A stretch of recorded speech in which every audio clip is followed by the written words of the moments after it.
March 18 ഫലപ്രദമായി ഉപവസിക്കാം. യെശയ്യാ 58:3-9. ഞങ്ങൾ എന്തിന് ഉപവസിച്ചു?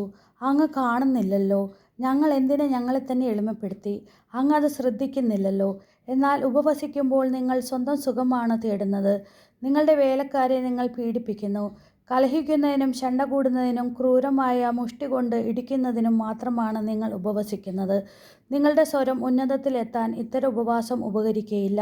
ഇത്തരം ഉപവാസമാണോ ഞാൻ ആഗ്രഹിക്കുന്നത്? ഒരു ദിവസത്തേക്ക് ഒരുവനെ എളിമപ്പെടുത്തുന്ന ഉപവാസം.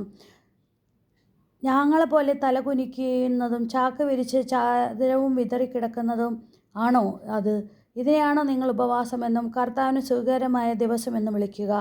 ദുഷ്ടതയുടെ കെട്ടുകൾ പൊട്ടിക്കുകയും നുകത്തിൻ്റെ കയറുകൾ അഴിക്കുകയും മർദ്ദിതരെ സ്വതന്ത്രരാക്കുകയും എല്ലാ നുകങ്ങളും ഒടുക്കുകയും ചെയ്യുന്നതല്ലേ ഞാൻ ആഗ്രഹിക്കുന്ന ഉപവാസം. വിശക്കുന്നവനുമായി ആഹാരം പങ്കുവെക്കുകയും ഭവനരഹിതനെ വീട്ടിൽ സ്വീകരിക്കുകയും നഗ്നനെ ഉടുപ്പിക്കുകയും സ്വന്തക്കാരിൽ നിന്ന് ഒഴിഞ്ഞു മാറാതിരിക്കുകയും ചെയ്യുന്നതല്ലേ അത്. അപ്പോൾ നിന്റെ വെളിച്ചം പ്രഭാതം പോലെ പൊട്ടിവിരിയും. നീ വേഗം സുഖം പ്രാപിക്കും. നിന്റെ നീതി നിന്റെ മുമ്പിലും കർത്താവിൻ്റെ മഹത്വം നിന്റെ പിൻപിലും നിന്നെ സംരക്ഷിക്കും. നീ പ്രാർത്ഥിച്ചാൽ കർത്താവ് ഉത്തരമരുളും. നീ നിലവിളിക്കുമ്പോൾ ഇതാ ഞാൻ എന്ന് അവിടുന്ന് മറുപടി തരും.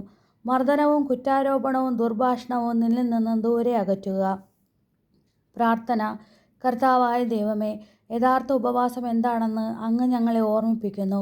ദുഷ്ടതയുടെ കെട്ടുകൾ പൊട്ടിക്കുകയും മറ്റുള്ളവരുടെ ഭാരങ്ങൾ ലഘൂകരിക്കുകയും ചെയ്യുന്നത് ഉപവാസത്തിൻ്റെ ഒരു സുപ്രധാന ഘടകമാണെന്ന് ഞങ്ങൾ അറിയുന്നു. ഞങ്ങളുടെ ദുശീലങ്ങളിൽ നിന്ന് വിടുതൽ പ്രാപിക്കുവാനും മറ്റുള്ളവരുടെ ജീവിതഭാരങ്ങളിൽ താങ്ങായി തീരുവാനും ഈ നോമ്പുകാലത്ത് ഞങ്ങളെ അനുഗ്രഹിക്കണമേ. അങ്ങയുടെ നീതി ഞങ്ങളുടെ മുമ്പിലും അങ്ങയുടെ മഹത്വം ഞങ്ങളുടെ പിൻപിലും ഞങ്ങളെ സംരക്ഷിക്കട്ടെ. സുഹൃത ജപം. ദൈവമേ, ഞങ്ങൾ ഉപവസിക്കുന്നു. ദൈവമേ, ഞങ്ങൾ ഉപവസിക്കുന്നു. ദൈവമേ, ഞങ്ങൾ ഉപവസിക്കുന്നു. നമ്മുടെ കർത്താവായ മിശിഹായ്ക്ക് സ്തുതി.